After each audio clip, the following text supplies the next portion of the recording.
I wanted to share a few little tips for making a small space feel larger.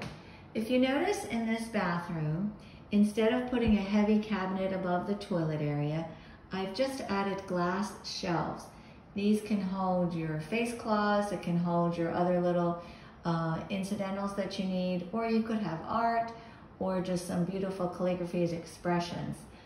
I also have been recommending toilets that are skirted so that you don't have to have all the buildup underneath. It's one smooth piece and it makes it so much easier to clean and to keep clean.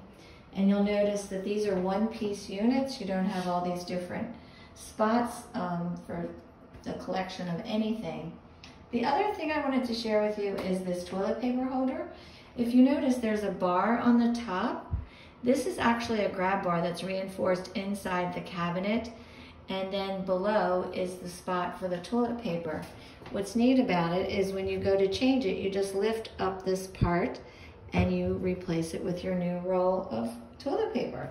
Makes it nice and easy, and it's still quite stylish, but it's great if you ever have an issue getting up off the toilet, or if you've hurt a leg and you can't have weight bearing on it.